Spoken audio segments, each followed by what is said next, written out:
장로님들이 당황해서 왜 한국교회 교인들은 경건해서 늘 예수님의 십자가와 죽음을 묵상해서 그렇습니다. 그랬더니 선교사님이 그러시더랍니다. 한국교회는 예수님을 아직도 십자가에 매달아 놓고 있습니까? 예수님 부활하셨습니다. 마음껏 기뻐하십시오. 웃으십시오. 여러분, 기적 중에 기적이 무엇입니까? 예수님 믿으면서도 가진 인상 다 쓰고 사는 사람들, 조금 어렵다고 인상 쓰고 힘들다고 인상 쓰고 사는 것, 여러분, 이런 기적의 주인공이 되지 않기를 주의 이름으로 축원합니다. 우리는 부활의 주님이 함께하는 자들입니다. 오늘 특별히 슬픈 마음을 가지고 오신 분들은 주님 주신 기쁨이 가득하고 그 가득하길 정말 가득한 마음을 가지고 돌아가시길 바랍니다. 인생의 아픔을 가지고 오신 분들은 치유와 회복을 가지고 돌아가시길 바랍니다. 두려움을 가지고 오신 분들은 담대함 가지고 돌아가시길 바랍니다. 우리 옆 사람 바라보며 이렇게 인사하십시다. 늘 기뻐하십시다. 늘 감사하십시다. 당신이 있어서 감사합니다. 우리 한마디 더 할까요? 당신이 비인격적으로 생겼어도 사랑하겠습니다. 여러분, 마음에 드는 사람뿐만 아니라 들지 않더라도 사랑하고 사시길 바랍니다. 우리가 지난주에 부활주일을 보냈죠. 그리고 오늘 부활 후 첫 주를 맞이하였습니다. 여러분, 지난 한 주 부활주일을 지나고 날 위해 죽으시고 나를 위해 다시 사신 주님의 사랑과 능력을 체험하고 그 감사, 그 기쁨 가운데 절절히 사셨습니까? 우리 예수님 부활하셨죠. 여러분, 예수님 부활하신 후 이 땅에서 약 40일 계시면서 11번 모습을 나타내셨어요. 그리고 40일간 하신 말씀들을 요약하고 정리하면 3가지나 4가지인데 저는 3가지를 좀 말씀드리고자 합니다. 오후 예배는요, 예수님께서 공생의 기간 동안 친히 명령하신 14가지 예수님의 명령이 있어요. 그것을 마리아 선교 때 나누고자 합니다. 여러분, 정말 기대되지 않습니까? 예수님의 말씀을 내가 배울 수 있다. 그러니까 오후에도 나오셔야겠죠? 예? 우리 옆분들 보면서 오후 예배도 봅시다 라고. 예? 안 볼 사람은 쳐다도 안 봐요, 제가 보니까. 예. 여러분, 오늘 그것 살펴보면서 몇 가지 은혜를 나누고자 합니다. 첫째, 주님의 살아계심을, 부활을 의심하지 말라. 한마디로 잘 기억하십시오. 우리 주님이 부활하시고 나서 제자들에게, 보인 사람들에게 의심치 말라는 거예요. 어떤 청년이 자기가 나는 쥐로 태어났다, 나는 쥐다 생각을 했대요. 그래서 식구들이 정신병원 보냈대요. 정신병 의사는 열심히 그를 치료했어요. 맞습니다. 사실은 당신은 과거에 쥐였습니다. 그것을 깨닫다니 당신은 정말 대단한 사람이군요. 근데 이제 당신은 사람이 되었습니다. 의사는 그가 어떻게 사람이 되었는지 열심히 설명했습니다. 그때 청년의 눈에서요, 쥐똥 같은 눈물이 툭툭 떨어지더니 그렇군요, 내가 찍찍이 쥐에서 사람이 되었군요. 드디어 퇴원했습니다. 그러니까 의사가 드디어 한 명을 고쳤구나. 기뻐하기도 전에요, 청년이 다시 병원으로 막 뛰쳐 들어오더래요. 그 청년이 벌벌 떨면서 말합니다. 선생님, 병원 바로 앞에 고양이 한 마리가 앉아 있어요. 아니, 그게 무슨 문제입니까? 당신이 이제 더 이상 쥐가 아니란 말입니다. 고양이를 무서워할 필요가 없습니다. 청년이 의사의 눈치를 살펴 말합니다. 저도 알고 있습니다. 제가 변화되었다는 것을, 제가 더 이상 쥐가 아니라는 것을 안답니다. 그렇지만 선생님, 고양이도 이 사실 알까요? 그러더랍니다. 제가 더 이상 쥐가 아니라는 사실을요. 자, 말은 같은데 어떻게 보느냐에 따라 다릅니다.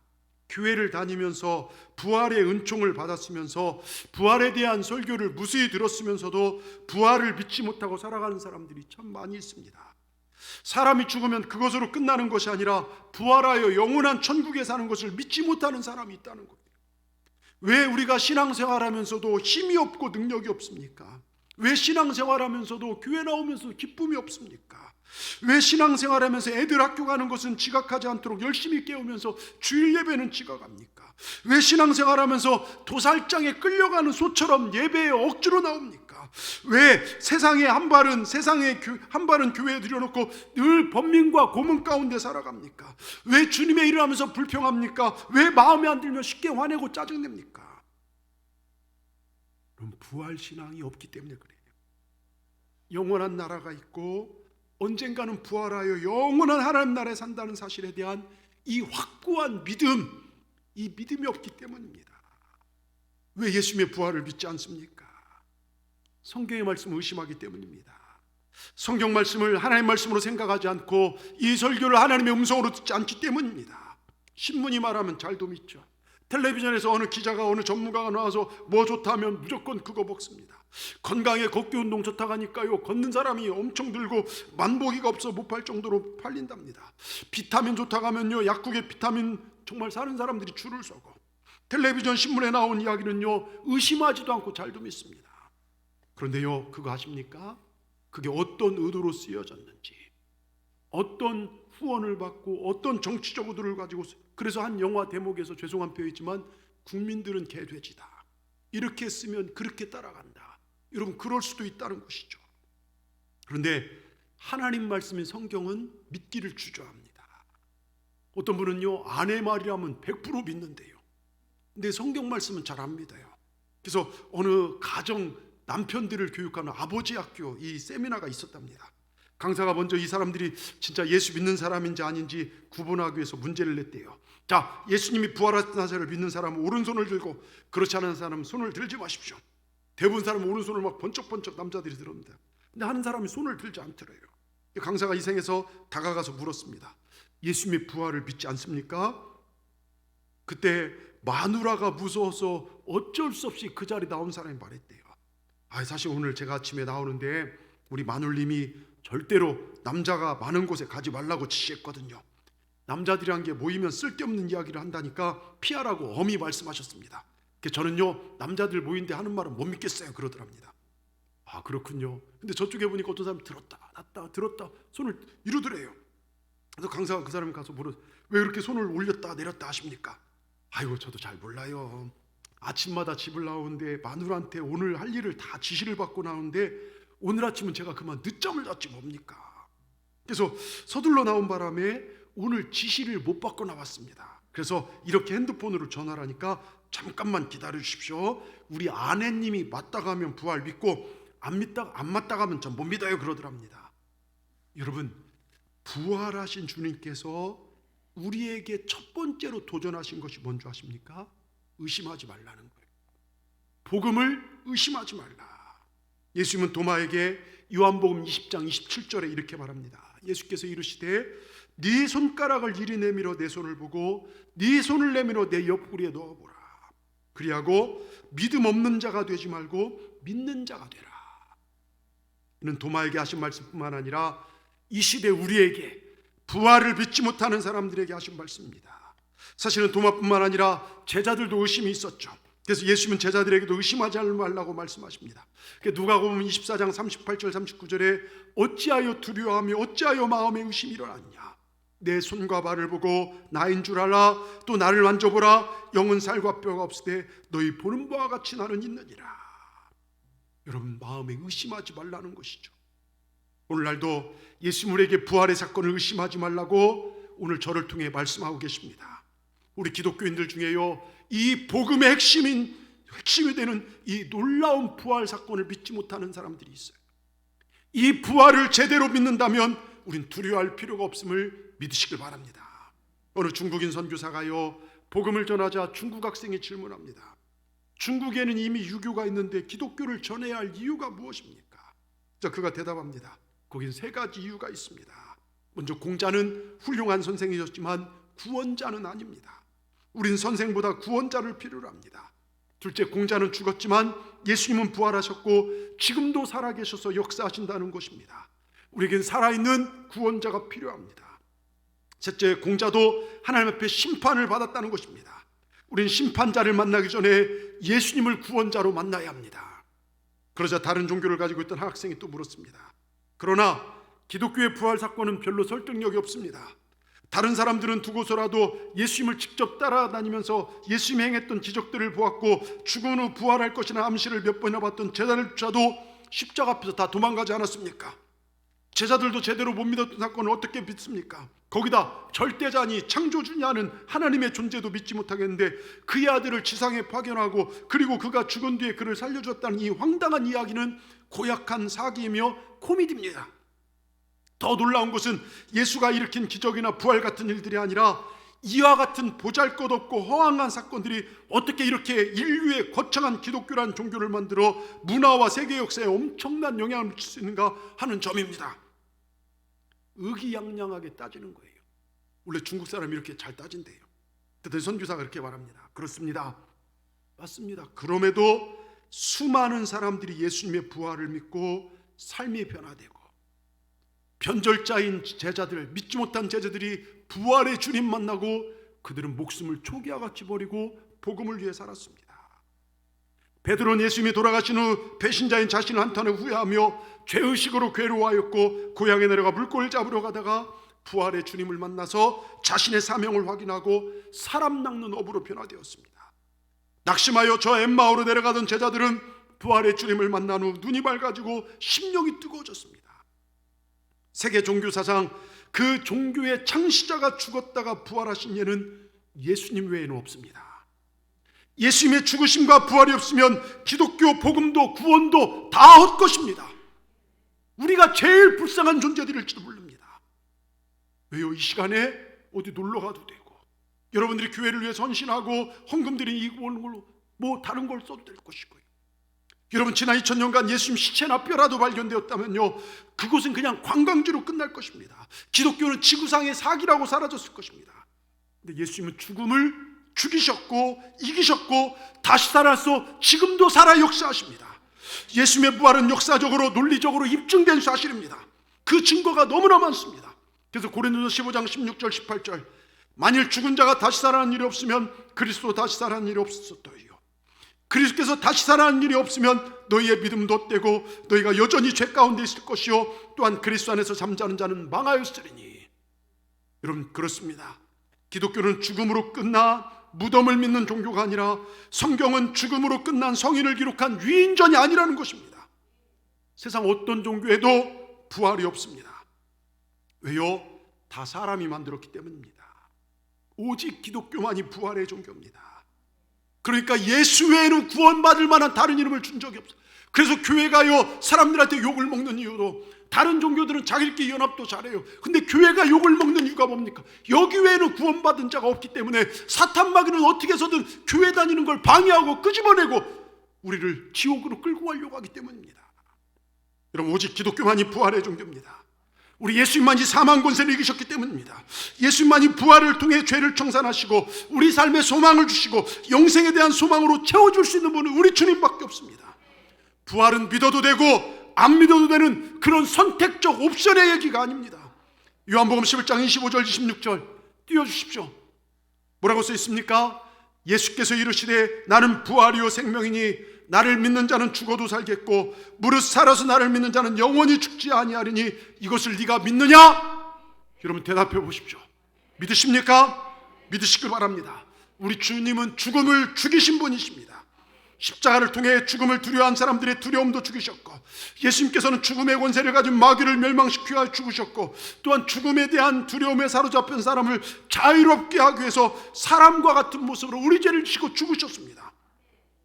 사형 선고를 받았다가 5분 전에 사면되었던 러시아의 대문호 도스토옙스키는요, 이런 말을 남기죠. 죽음을 피할 수 없다는 확실성과 죽음 뒤에 무엇이 올지 모른다는 불확실성은 이 세상에서 가장 끔찍한 불안이다. 그렇죠. 누구도 죽음을 피할 수 없어요. 여러분, 저를 보십시오. 우리 뒤에요, 50년 뒤에 여기 남아 계실 분들 저랑 애들 빼놓고는 몇 분 없을 거예요. 예? 근데 100년 뒤에요, 우리 거의 다, 여러분, 우린 정말 100년 뒤 되면요 거의 없을 거예요. 죽음은 피할 수 없는 확실한 것이고 그 뒤에 불확실성 때문에 사람 두려워하는데, 세상 사람들은 죽음이 끝이 아닐까 봐 두려워하고 우리 예수님을 믿는 사람은 죽음이 끝이 아니기 때문에 두려워하지 않아요. 우리는 이 세상에 눈 딱 감고 뜨면요, 우린 천국에 계실 겁니다. 여러분, 부활에 대한 확실한 신앙을 가지면요, 죽음의 순간은 가장 평화로운 승리의 순간일 줄 믿습니다. 우리 주님께서 부활하시면서 죽임을 죽이셨습니다. 여러분, 이 말씀을 믿어 의심하지 마시고 부활의 주님을 마음에 모시고 사시는 승리의 주인공들 다 되기를 주의 이름으로 축원합니다. 두 번째, 안심하라, 두려워하지 말라는 거예요. 우리 주님께서, 부활하신 주님께서 제자들과 사람들에게 나타나서 안심하라, 두려워하지 말라. 예전에 개그 콘서트라는 프로그램에 사장님 나빠요, 이거 보신 적 있으시죠? 제가 한번 흉내를 내볼게요. 잘 들어보세요. 안녕하세요, 프랑스 교포 3세 서명석입니다.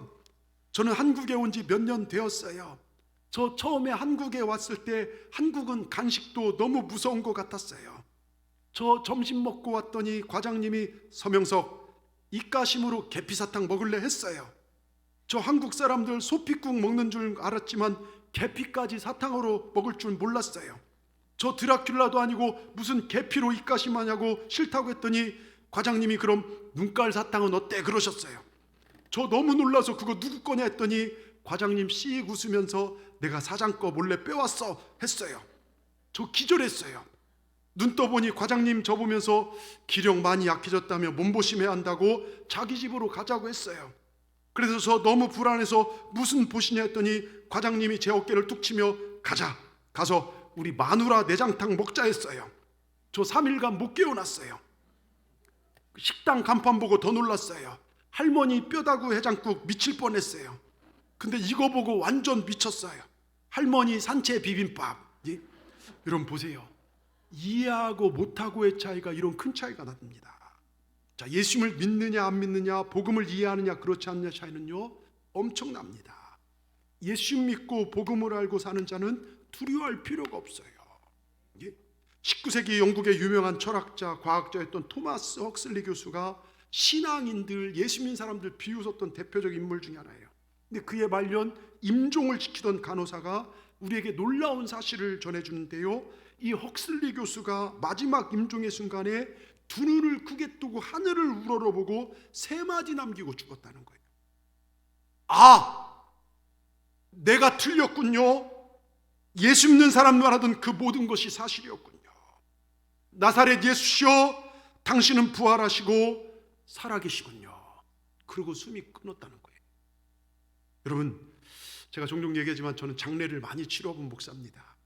임종의 순간 많이 봤어요. 사람 죽는 거 그거 별거 아니더라고요. 예. 그런데 놀랍게도요, 마지막 순간에 예수님 영접하고 삶의 호흡이 탁 부는 분들은요 편안해요.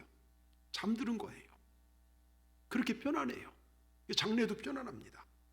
그런데 복음을 전했는데도 믿지 않는 분 중에 돌아가시기 2주 전부터 곡기를 끊으신 분들이 계세요. 어르신들 중에 그런 분들이 있어요. 2주 전부터 음식을 못 드세요. 곡기를 끊으시고 말도 못했어요. 말도 정말 한마디 말까지 끊었어요. 근데 이분이요 돌아가시기 직전에요 막 해서 자녀들이 막 불러서 목사님 그래도 마지막에 기도해달라고 갔어요. 근데요 막 복음 전에도 절대 이러는 분이요 갑자기요 두 눈을 부릅뜨더니요 저리가 곡기 끊기고 입까지 끊기고 저리가 하다가요 숨이 탁 끊어진 걸 본 적이 있어요. 아, 제가 그걸 보면서 죽음의 신이, 저 지옥의 권세가 마귀가 이 영혼을 끌고 지옥으로 들어가는구나. 여러분, 임종의 자리에 있어 보면요 내가 살아올 것, 여러분 보세요. 사람들 흔히 죽음을 인생의 끝이라고 말하지만 죽음은 다 끝났다고 하죠? 아닙니다. 예? 성경은 죽음이 끝이 아니라 시작이라고 말해요. 어머니 뱃속에서 아기가 세상에 나온 거 끝이 아니죠. 모태의 삶은 끝이 났지만요 새로운 세계로 다시 태어나는 것이죠. 죽음도 마찬가지입니다. 여러분, 영생과 영벌의 새로운 시작이에요. 왜 예수님 잘 믿으라고 하는지, 왜 이 어려운 시기에도 복음으로 살아야 하는지, 왜 목이 터져라 우리가 전도하는 이유가 뭡니까? 세상의 삶이 끝이지만 영원한 천국과 지옥이 있다는 거예요. 이거 세상은 부정하잖아요. 니들이나 잘 믿고 뭐 부정하잖아요. 여러분, 제가요 서울에 있을 때 정부 고위 관리자하고 사업도 크게 하시다가 암 선고를 받아서 이제 얼마 못 사는 분과 이렇게 투병 중에 있는 분 대화를 하는데 그분이 하신 이야기가 잊어버릴 수 없는 말이 이거예요. 목사님, 이런 자리에 있고 보니까 죽음 위에는 아무것도 아니더군요. 더 이상 명예도 문제가 아니고 돈도 문제가 아니었습니다. 문제는 죽음입니다. 죽음의 문제를 해결할 수 있느냐는 것입니다. 그런데 그리스도인들은 이 문제를 해결받고 사는 사람들이 아닌가요? 여러분, 그렇지 않습니까? 여러분, 어떻게 죽음의 문제가 해결되었단 말입니까? 부활이에요, 부활요. 우리 주님께서 내 죄를 지시고 십자가에 죽으시고 부활하신 것, 이 부활이 정답입니다. 참으로 부활이 확실하다면요 죽음은 잠시의 잠입니다. 잠이요. 누가 잠을 두려워한단 말입니까? 어젯밤 잠자리에 드시면서 불안하고 초조하고 공포에 사로잡혔던 분 계십니까? 왜 그렇지 않으셨습니까? 믿음 때문에 나는 내일 아침에 일어나서 동산교회 가서 예배드린다, 하나님을 찬양한다. 여러분, 그렇기 때문에 우리는 새롭게 하루가 시작될 걸 믿기 때문입니다. 그래서 예수님의 제자들이요, 예수님의 친구 나사로가 죽었다고 보고하셨을 때 아니다, 저가 잠을 자고 있다고. 근데 내가 깨운다, 나는 부활이요 생명이, 나를 믿는 자는 죽어도 살겠고, 그렇게 말씀하셨습니다. 여러분, 부활은요 죽음에 대한 완전한 처방이고 승리입니다. 그래서 예수님 자신이 이 승리를 입장하기 위해서 죽음에서 부활하신 것입니다. 여러분, 이 부활신앙 확실하게 가슴에 새기시길 바랍니다. 주님이 나를 위해 죽으시고 부활하셨습니다. 내가 잘해서가 아니에요. 나를 사랑하시기 때문이에요. 이 부활신앙 가지시길 바랍니다. 이 부활신앙 확고하면 예배생활 흔들리지 않아요. 이 부활신앙 확고하면요 세상 문제 때문에 흔들리지 않습니다. 여러분, 제자들이 모여있는 곳에 예수님 들어가실 때 처음에 제자들은 막 귀신 줄 알고 두려워했어요. 의심하며 두려워했습니다. 그때 예수님은 두려워하지 말라, 평안하라, 안심하라, 두려워하지 말라. 오늘도 부활하신 주님이 여러 가지로 어려운 가운데 사는 우리들에게 말씀하십니다. 두려워하지 말라, 안심하라. 여러분, 주님의 음성으로 들으시기 바랍니다. 이 설교를 통하여, 이 부족한 종의 음성을 통하여 주님의 음성을 들으시길 바랍니다. 이제 우리는 예수님이 부활하셔서 우리와 함께 하신 것을 믿으며 두려워하지 말아야 합니다. 부활의 주님은 안심하라, 내가 부활했으니 이제는 두려워 말라 말씀하십니다. 어느 심리학자가 말하기를 인간에게 대개 4가지의 기본적 두려움이 있는데, 첫째가 상실에 대한 두려움입니다. 직장을 잃어버릴까봐, 건강을 잃어버릴까봐, 재산을 잃어버릴까봐. 두 번째는 고난에 대한 두려움. 내게 질병이 닥쳐오면 어떡하나, 고난이 닥쳐오지 않을까, 슬픔을 당하지 않을까. 세 번째가 실패에 대한 두려움이요. 시험에 떨어지면 어떡하지? 정말 내 사업이 안 되면 어떻게 되지? 네 번째, 죽음에 대한 두려움. 이것이 가장 큰 무서운 두려움입니다. 그래서 월남전에 나가서 전쟁통에 죽은 사람보다 집에서 식구 보내놓고 걱정하다 죽은 사람이 3배나 많다지 않습니까? 어떤 사람은요, 자기가 밤에 꿈꾼 게 무서우면요 그것 때문에 기도한 사람도 있어요. 이렇게 연약한 게 우리예요. 근데 그건 우리의 염려에 불과합니다. 우리를 보호하고 인도하신 주님, 우리의 주인 되시고 신앙에 되신 하나님을 온전히 믿을진데, 여러분, 그 두려움과 염려는 다 아무것도 아니라는 걸 기억하시기 바랍니다. 두려움 대신에 믿음을 가지고 하나님을 경외한 자에게 하나님은 염려와 두려움을 축복으로 바꿔주시고 부족함이 없도록 넉넉하게 채우시는 것, 그분이 우리 하나님이신 좋으신 하나님을 여러분 날마다 찬양하고 사시기 바랍니다. 제가 예전에 광림교회 김선도 감독님 들은 이야기인데요, 그분이 인천 주한장로교회 부흥강사로 가셨답니다. 집회 마지막 날 그 교회 나겸일 목사님, 정말 그 엄청난 부흥을 이뤘잖아요. 나겸일 목사님과 점심을 가져가면서 나겸일 목사님 그런 얘기를 하시답니다. 이 목사님이 간암이라는 사형 선고를 받고 6개월 동안 강단에 서지 못한 채 죽을 날만 기다리셨대요. 교회가 온통 울음바다가 된 거예요. 교인들은 목사님을 위해 철야기 도하기로 결심했고, 걱정과 염려만 할 것이 아니라 하나님께 내어 맡기는 받다 생각 교회들이 밤새도록 기도했어요. 그럴 일은 없지만 제가 아프면 여러분 어떻게 하시겠습니까? 처리하겠습니까? 아니요, 한 달은 하겠죠. 2달, 3달 되면 입 바른 분들은 모여서 이 교회가 이런데 목사님 바꿔야 하지, 그럴 수도 있겠죠. 근데 이 주한장은 언제부터 부흥한 줄 아십니까? 그렇게 교인들이 긍휼적인 마음으로 서로 기도하고 될 때요, 그 뒤 부흥의 역사가 일어나기 시작해요. 그런데요, 그렇게 교인들이요 철회하면서 기도하는데요, 놀라운 일이요, 나겸 목사님이 어느 날 아침에 하혈을 했어요. 하혈. 그러니까 암세포들이 다 빠져나간 거예요. 음식이 배고프다고 먹기 시작하더니 얼굴색이 달라지고 건강을 회복하기 시작하더니요, 며칠 뒤 병원 가서 검사를 받는데 담당 의사가 이렇게 말하더랍니다. 이상하게도 당신의 간에서 암세포가 자취를 감추었습니다. 이제 당신은 건강해졌습니다. 어찌된 영문인지 알 수가 없습니다. 나는 의사로서 당신의 병을 하나님이 고치셨다고 밖에는 말할 수밖에 없습니다. 분명 하나님은 살아계십니다. 이것은 바로 기적입니다. 나는 이 사실을 인정하지 않을 수 없습니다. 그 의사는요, 과학적으로 해결할 수 없는 것을 믿음으로 해결했다는 사실을 의학 보고에 발표했다고 합니다. 여러분, 염려하지 마십시오. 두려워하지 마십시오. 하나님께서, 부활하신 하나님께서 여러분과 함께 하십니다. 낙심하지 마십시오. 하나님이 나를 보호해 준다는 그 믿음으로 살아갈 때, 우리의 불가능한 문제가 해결된 것을 믿으시길 바랍니다. 부활하신 주님께서 나와 함께 하십니다. 여러분 삶의 문제 때문에, 먹고 사는 문제 때문에, 자녀 문제 때문에, 건강 문제 때문에 두려워하지 마시고 우린 천국 백성이라는 걸 믿으시고 믿음으로 승리하는 우리 동산의 모든 분들 되기를 주님의 이름으로 축원합니다. 끝으로 땅끝까지 복음을 증거하라는 거예요. 여러분 부활하신 주님께서 우리에게 나타나서 세 가지를 했는데 첫 번째가 뭐라겠죠?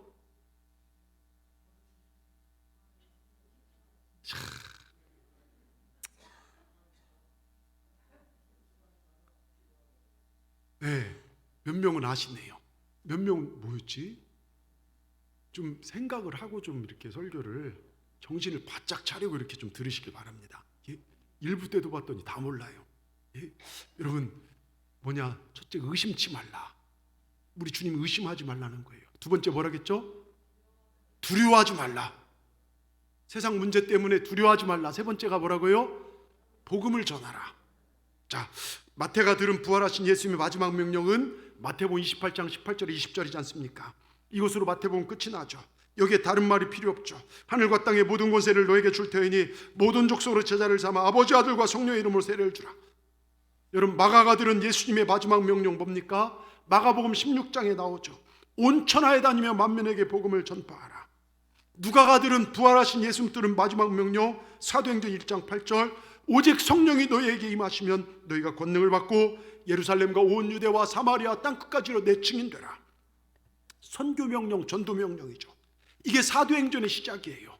이 복음서가 끝나고 사도행전이 시작되죠. 이 명령을 지킨 자들이 사도라는 것입니다. 이것이 예수 생명을 품고 사는 자들의 삶이라는 것입니다. 여러분 우리가 부활하신 주님을 믿는다면 우리도 이 명령을 삶으로 지켜야 된다는 거예요. 내가 받은 이 부활의 생명을 누군가 나눠야 합니다. 우리 이 생명 나누라고 구원받았어요. 여러분 한번 여러분 삶을 돌이켜 보십시오.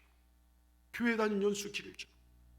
내가 여태까지 신앙생활하면서 하나님이 가장 기뻐하는 이 복음을 전하는 것, 주님의 지상명령이고 유언이 이 복음 전하는 거에서 얼만큼 열심을 다했습니까? 내가 내 직장 동료를 구원했습니까? 내 이웃사람 누굴 구원한 사람이 있습니까? 여러분 한번 생각해 보십시오. 나 때문에 신앙생활 시작한 사람이 누가 있는지. 여러분 그렇지 않다면요 우리 심각하게 내 자신 한번 돌아봐야 돼요. 지금 코로나로 전도가 어렵고 힘이 들고 예배도 어렵다지만 그럼에도 내 주위 사람들과 관계를 맺고 내가 사는 복음을 전할 수 있어요. 어제 감리교 후배 목사님 한 분이 서울에 개척한 분 얘기를 봤어요. 들었어요. 개척에서 전도를 했는데 처음에 목사님 두 부부랑 애기 둘을 하고 서울에서 이렇게 하다가 전도하자 매일 코로나 불구하고 매일 앞에서 전도했대요. 교회 앞에서요. 교회 카페를 만들고 전도했는데요 1년 사이에 그래도 한 20명가량이 교회에 등록하고 열매를 맺더라 이거예요. 제가 그 얘기를 들으면서 세상 앞에 우리가 너무 위축되었었구나. 그래서 우리 교회도 지금 복음을 증거하고 있습니다. 여러분 시내를 전도하다 보면요 옷가게 앞에 이렇게 보면 마네킹들이 있잖아요. 제가 마네킹 얘기 몇 번 했잖아요. 마네킹 보면요 제가 얼마나 부러운지 몰라요. 저는 머리 사이즈가 굉장히 큰데 마네킹은 작아요. 이거 머리 큰 사람들은요 마네킹이 얼마나 부러운지 몰라요. 마네킹 보면 코도 입도 정말 작고 이쁘고 손과 발도 멀쩡하고요 다리도 롱다리고요 얼마나 이쁜지 몰라요. 우리보다 훨씬 더 잘생겼습니다. 근데 말도 못하고 생각도 못하고 움직이지도 못합니다. 왜요? 생명이 없기 때문에요. 생명이 없기 때문에. 오늘날 교회가 예수 그리스도의 십자가의 능력, 부활의 능력 이거 없다면 여러분 우리는 교회라는 껍데기만 남습니다. 형식만 남기고 그 안에서 우리끼리 아웅다웅하는 이 모습은요 이건 아닙니다. 교회 흉내만 내는 거예요. 예? 우리 옆분에게 비장한 눈빛으로 한번 물어보십시다. 당신은 마네킹입니까? 살아있는 신앙인입니까? 하고 물어보세요. 자 시작. 아니 마네킹입니까? 살아있는 신앙 이렇게 안 했더니 그냥 살아있는 신앙 이거 말고요. 마네킹입니까? 살아있는 신앙입니까? 하고 다시 한번. 그래야 제가 물도 좀 먹죠. 예. 여러분 가슴에 한번 물어보세요. 물어볼게요. 예수님 생각하고 십자가를 생각하며 주님의 십자가 고난을 생각할 때마다 가슴이 벅차오르고 가슴이 뜨거워지고 그러십니까? 예? 십자가를 전하고 싶은 그 마음이 끓어오르십니까? 감격 있냐 이거예요. 여러분 이거 없으면요 빨리 돌아서야 돼요. 예배에 대한 감격 회복하시길 바랍니다. 우리 주님께서 죽음을 이기시고 부활하셨습니다. 이 생명력이 우리 안에 있기를 소망합니다. 올해 예수를 믿고요, 여러분 형식적인 신앙생활 하다 보면요 예수님 없이 십자가 없이 사는 것이 얼마나 심각한 것인지 잃어버리더라고요. 그저 예배 한번 드리고 교회 가서 조금 봉사하고 11조 감사 헌금 드리면 신앙생활 다 한 것처럼 착각할 때가 많아요. 내 안에 예수님이 사는지 마는지, 예수님의 말씀을 내가 실천하고 사는지 아는지 이거 별 관심 없더라고요. 여러분 이런 삶이 되어서는 안 될 줄 믿습니다. 제가 종종 물어보지만요, 어느 날 하나님께서 여러분을 찾아오셔서 사랑하는 내 아들아, 사랑하는 내 딸아, 내가 너를 더 이 세상에 살게 해야 될 이유가 무엇이냐 물으신다면 여러분 뭐라 대답하시겠습니까? 현서야 뭐라고 대답하겠냐? 여러분 우린 이 질문에 대한 확고한 대답이 있어야 합니다. 우린 아무렇게나 살다가 그냥 살다 갈 존재들이 아닙니다. 우린 부활하신 주님을 모시고 살아간 존재로서 이 땅에 주의 사랑과 복음을 전해야 할 사도들이 저와 여러분들인 줄 믿습니다. 여러분과 저를 통해서 하나님의 상망, 예수님의 생명, 사랑이 흘러가야 될 줄 믿습니다. 여러분 구약에요 이방인 복음을 위해 힘썼던 성경이 요나서입니다. 이 요나서 마지막 결론이 뭔지 아십니까? 요나가 볼 때 니느웨 백성은 다 죽었으면 좋겠어요. 근데 하나님은 니느웨 백성에 복음 전하래요. 그래서 복음 전했는데 이들이 회개하는 거예요. 요나가 깜짝 놀랐어요. 저들이 회개하니까 하나님 진노가 걷어지니까 요나가 막 그게 싫은 거예요. 그때 하나님께서 요나에게 뭐라 합니까? 나는 생명을 아낀다. 나는 저 영혼을 아낀다. 저 백성들 네 눈에 좋게 보일지 않지만 저 백성들을 하나님 백성 삼는 것, 구원하는 것, 이것이 내게는 가장 소중하다. 여러분 하나님이 소중히 여기는 것 여러분도 소중히 여기시기 바랍니다. 하나님이 사랑한 사람들을 여러분 사랑하면서 사십니까? 저 사람 좀 마음에 안 들어요. 저 사람 내 얘기도 잘 안 들어줘요. 내게 상처만 줘요. 그러나 저 사람의 구원을 여러분 위해서 사랑하고 사시냐 이거예요. 내가 충성하는 것, 교회를 섬기는 것, 내가 복음을 전하는 것, 사역을 행하는 것, 이것이 하나님을 사랑해서 하는 일이 하나님을 사랑해서 하는 일이 아니라고 하면 그게 유선이 될 수 있어요. 나는 없어도 좋습니다. 그러나 주님의 이름과 영광만이 드러난 것이 여러분 그게 진짜 신앙입니다. 제자들이요 부활의 주님 체험하기 전에는요 서로 내가 높은 자리 차지하네 자기가 높네 싸웠어요. 자리만 차지하려고 했죠. 그러나 부활의 주님을 만나고 성령 받으니까요 그것은 아무것도 아니에요. 복음을 위해서 목숨을 초기화같이 버렸어요. 예수님을 위해, 진리를 위해, 몸된 교회를 위해, 하나님 나라를 위해 목숨을 걸고 순교의 자리까지 나갔습니다. 오직 예수 이름을 증거했습니다. 여러분 한국에요 1000만 크리스찬이 있다고 하지만 1000만 명이 다 하나님 기뻐하시게 사는 게 아니더라고요.